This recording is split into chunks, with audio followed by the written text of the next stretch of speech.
அனைவருக்கும் வணக்கம். மகர ராசிக்காரர்களுக்கு சனி வக்ர நிவர்த்தி மற்றும் சனி பயிற்சி காரணமாக பணப்புதையலை கண்டு ஆட்டம் போடக்கூடிய அளவிற்கு பொருளாதார ரீதியான முன்னேற்ற வாய்ப்புகள் எந்தெந்த விஷயங்களில் கிடைக்க இருக்கிறது, இது நடந்தே தீரும் என்று இருக்கக்கூடிய விஷயங்களாக எவையெல்லாம் அமைகிறது என்பதை சற்று விரிவாக பார்க்கலாம் வாங்க. ராசியின் அதிபதியாக இருக்கக்கூடிய சனி பகவான் 1 மற்றும் 2ஆம் இடத்தின் அதிபதியாக இருக்கிறாருங்க. ஜென்ம ராசிக்கும் குடும்பஸ்தானத்திற்கும் அதிபதியாக இருக்கக்கூடிய சனி பகவான் தற்போது ஜென்ம ராசியில் வக்ர நிவர்த்தி பெறப்போகிறார். 23/10/2023 முதல் வக்ர நிவர்த்தி பெற்ற சனி பகவான் டிசம்பர் மாதம் 20ஆம் தேதிக்கு பிறகு ஜென்ம ராசியை விட்டு முற்றிலும் விலகுகிறார். கடந்த 5 ஆண்டுகளுக்கு மேலாக அனுபவித்து வரக்கூடிய 7.5 சனியின் பாதிப்புகள் முற்றிலும் குறையக்கூடிய தருணமாக பார்க்கப்படுகிறது. ஜென்ம சனி காலகட்டத்தில் இழந்த பல சொத்துக்களை புதிய முறையில் மீட்பதற்கான வாய்ப்பும் யோகமும் பொருளாதார ரீதியாக முன்னேற்றம் பெறக்கூடிய வகையில் நல்ல பல வாய்ப்புகளும் சந்தர்ப்பங்களும் நிறைந்த தருணமாக அமைய போகிறது என்பதை மகர ராசிக்காரர்களுக்கு தெளிவாகவும் துல்லியமாகவும் உறுதிப்படுத்துகிறாருங்க. ராசியின் அதிபதியாக இருக்கக்கூடிய சனி பகவானின் அமைப்பை பொறுத்த வரைக்கும் நீண்ட நாட்களாக மனித வாழ்வில் மிகப்பெரிய மாற்றத்தையும் தாக்கத்தையும் ஏற்படுத்தி கொடுக்கக்கூடிய சக்தி வாய்ந்த கிரகமாக இருக்கிறார். 7.5 சனியின் முதல் 5 ஆண்டுகள் முற்றிலுமாக நிறைவடைந்த இந்த தருணத்தில் ஏன் 5.5 ஆண்டுகளுக்கு மேலாக நிறைவடைந்து விட்டது. இனி வரக்கூடிய 1.5 ஆண்டுகள் இந்த சிரமம் குறைவதற்கான வாய்ப்பும் யோகமும் இருக்கிறது. சனி பகவான் ஜென்ம ராசியை விட்டு விலகக்கூடிய இந்த தருணத்தில் பொருளாதார ரீதியாக நல்ல முன்னேற்ற வாய்ப்புகள் நிறைந்து கிடைப்பதற்கான வாய்ப்பும் யோகமும் மகர ராசிக்காரர்களுக்கு உருவாகிறது என்பதில் சந்தேகமே இல்லை. ஏனென்றால் சனி பகவானின் அமைப்பை பொறுத்த வரைக்கும் ஜென்ம ராசியிலோ அல்லது அஷ்டமத்திலோ அமர்ந்து சஞ்சரிக்கும் போது பல்வேறு விதமான சிரமங்கள், வேதனைகள், அவமானங்கள் நிறைந்திருக்கும். அதுபோன்ற அமைப்பில் இருந்துதான் மிக விரைவில் விலக போகிறார். எனவே அதற்குரிய பலன்கள் வக்ர நிவர்த்தி பெறக்கூடிய இந்த தருணத்திலிருந்தே கிடைக்க போகிறது என்பதை துல்லியமாக எடுத்து காட்டுகிறாருங்க.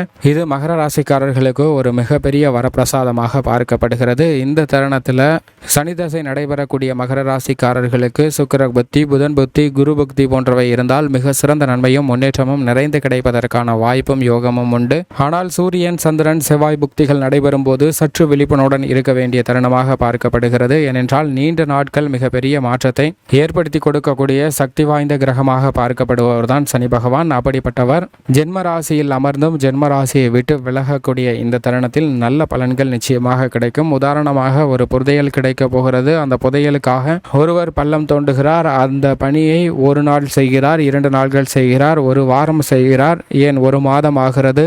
அப்படியே சில மாதங்கள் ஓடி விடுகிறது. 1 வருடம் ஆகிவிட்டது, 2 வருடம் ஆகிவிட்டது. இப்படி பல வருடங்களாக அவர் பல்வேறு விதமான சிரமங்கள், கஷ்டம், வேதனைப்பட்டு இறுதியில் அந்த புதையலை அடைகிறார். அப்படி அடையும் போது எப்படி அளவற்ற மகிழ்ச்சி கிடைக்குமோ அதே போன்றுதான் மகர ராசிக்காரர்களுக்கு 7.5 சனியில முதல் 5 ஆண்டுகள் முழுமையாக நிவர்த்தி அடைந்து மிக அதீத மாற்றத்தை பெறுவதற்கான வாய்ப்பு நிச்சயமாக கிடைக்க இருக்கிறது என்பதை குடும்பஸ்தானத்தில் அமரக்கூடிய, தனஸ்தானத்தில் அமரக்கூடிய ராசியின் அதிபதி உறுதிப்படுத்த போகிறாருங்க. இது பல்வேறு வகையில் மகர ராசிக்காரர்களுக்கு சிரமத்தை குறைத்து நல்ல முன்னேற்றத்தை உருவாக்கி கொடுக்கக்கூடிய ஒரு அமைப்பாக பார்க்கப்படுகிறது என்பதில் சந்தேகமே இல்லை. அது மட்டுமல்லாது வருமானம் அதிகரிக்கக்கூடிய வகையில், பணப்புழக்கம் அதிகரிக்கக்கூடிய வகையில் புதிய வாய்ப்புகள் நிறைந்து கிடைக்க போகிறதுங்க. அப்படி கிடைப்பதால் பொருளாதார ரீதியாக முன்னேற்றம் மிக வலுவான நிலையை அடைவதற்கான வாய்ப்பு, யோகம் போன்ற அனைத்துமே கிடைக்கிறது. மகர ராசிக்காரர்களை பொறுத்த வரைக்கும் வக்ர நிவர்த்தி பெறக்கூடிய சனி பகவானின் பார்வை 7, 4 மற்றும் 11 ஆகிய இடங்களில் கிடைக்கிறதுங்க. சப்தம பார்வை சப்தமஸ்தானத்தில் விழுவதால் எண்ணிய காரியங்கள் அனைத்தையும் துல்லியமாக செய்து முடிக்க முடியும். லாபஸ்தானத்தில் விழுவதால் பொருளாதார ரீதியான திட்டங்களை இந்த தருணத்தில் செயல்படுத்த முயற்சி செய்யலாம். நல்ல பலன்கள் நிறைந்து கிடைக்கும். மேலும் அர்த்தாஷ்டகஸ்தானத்தில் விழுவதால் பல்வேறு விதமான சுப நிகழ்வுகளை சிறப்பாக நடத்தலாங்க.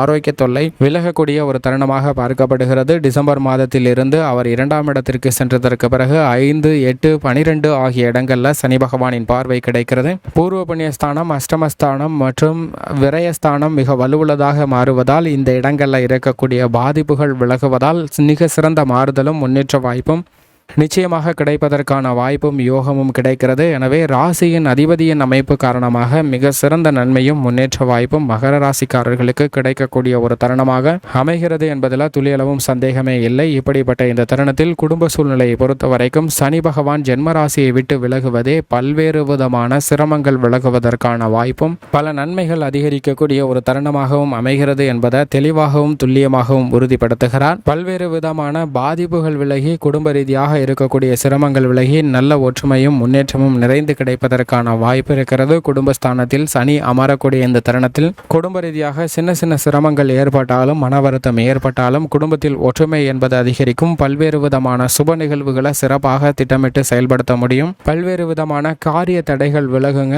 பரஸ்பர அன்பு அதிகரிக்கும். பகை உணர்ச்சி குறைவதற்கான வாய்ப்பு உருவாகிறது. ஒருவருக்கொருவர் புரிந்து கொண்டு அனுசரித்து நடப்பதற்கான வாய்ப்பும் யோகமும் இந்த தருணத்தில் கிடைக்கிறது. எனவே இந்த தருணத்தில் குடும்ப ரீதியாக இருக்கக்கூடிய பல சிரமங்கள் விலகும். திருமணம் உள்ளிட்ட பல்வேறு விஷயங்கள்ல இருக்கக்கூடிய அலைச்சல்கள் குழப்பம் போன்றவை நீங்குவதற்கான வாய்ப்பும் யோகமும் நிறைந்த ஒரு தருணமாக அமைகிறது என்பதை தெளிவாகவும் துல்லியமாகவும் சனி பகவான் உறுதிப்படுத்துகிறாருங்க. அதிலும் குறிப்பாக வருமானம் அதிகரிக்கக்கூடிய வகையில் நல்ல பல வாய்ப்புகளும் சந்தர்ப்பங்களும் கிடைக்கிறது. எனவே பொருளாதார ரீதியாக முன்னேற்றம் பெறுவதோடு பணப்புதையலை கண்டு ஆட்டம் போடக்கூடிய வகையில் நீங்கள் எதிர்பார்க்கின்ற பணவரவு கிடைப்பதற்கான நல்ல பல வழியையும் சந்தர்ப்பத்தையும் உருவாக்கி கொடுக்க போகிறாருங்க. உத்தியோக ரீதியாக நிரந்தர வேலை வாய்ப்பு பெறுதல் உள்ளிட்ட பல நன்மைகள் கிடைக்கும். ஊதிய உயர்வு, பதவி உயர்வு உள்ளிட்ட சலுகைகள் கிடைக்க போகிறது. புதிய வேலை வாய்ப்பு உள்ளிட்ட மனதிற்கு மகிழ்ச்சி நிறைவு தரக்கூடிய பல பணிகளை இனிமையாக செய்வதற்கான வாய்ப்பும் யோகமும் இந்த தருணத்தில் கிடைக்கிறது என்பதை தெளிவாகவும் துல்லியமாகவும் உறுதிப்படுத்துகிறாருங்க. எனவே மகர ராசிக்காரர்களுக்கு இந்த தருணம்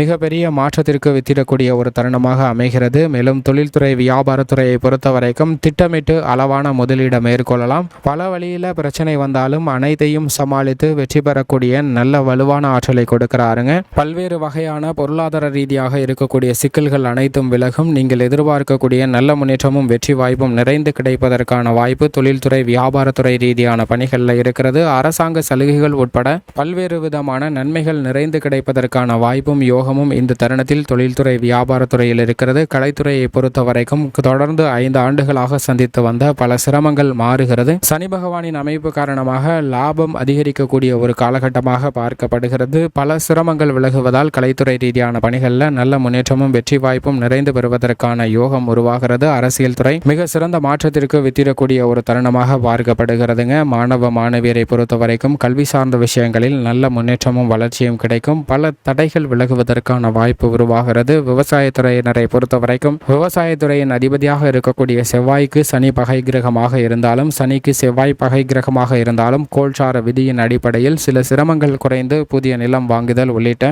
பல நன்மைகள் மகர ராசிக்காரர்களுக்கு கிடைப்பதற்கான வாய்ப்பும் யோகமும் உருவாகிறது. விளைச்சலும் வருமானமும் அதிகரிக்கும். நீங்கள் எதிர்பார்க்கக்கூடிய அரசாங்க சலுகைகள் உள்ளிட்ட பல மனதிற்கு நிறைவளிக்கக்கூடிய நன்மைகள் கிடைக்கும். பல்வேறு விஷயங்களில் இருந்த தடைகள் விலகக்கூடிய ஒரு தருணமாக பார்க்கப்படுகிறது. பெண்மணிகளை பொறுத்த வரைக்கும் பெண்மணிகளின் நலனுக்கு பொறுப்பேற்ற குரு, சுக்கிரன் போன்ற கிரகநிலைகள் சாதகமாக இருக்கக்கூடிய இந்த தருணத்தில் ராசியின் அதிபதி ஜென்மராசியை விட்டு விலகக்கூடிய தருணம் என்பது பல விதமான மன கவலைகள் விலகக்கூடிய ஒரு தருணமாக பார்க்கப்படுகிறது. பெண்மணிகளுடைய வாழ்வில் நல்ல முன்னேற்றம் நிறைந்து கிடைக்கும். காதல் திருமணம் செய்ய முயற்சி செய்யும் போது சில தடைகளை சந்திப்பதற்கான வாய்ப்பு இருக்கிறது. எனவே விழிப்புணர்வுடன் இருக்க வேண்டும். மேலும் இந்த தருணத்தை சாதகமாக மாற்றிக்கொள்ள வேண்டும் என்றால் நிச்சயமாக மகர ராசிக்காரர்கள் வாரத்தில் சனிக்கிழமை விரதம் இருந்து அருகாமையில் உள்ள சனி பகவான் அல்லது பெருமாள் அல்லது ஆஞ்சநேயர் ஆலயம் சென்று எல் தீபம் ஏற்றி வழிபாடு செய்யுங்கள். நிச்சயமாக நிறைந்த பலன் கிடைக்கும் என்பதில் சந்தேகமே இல்லை.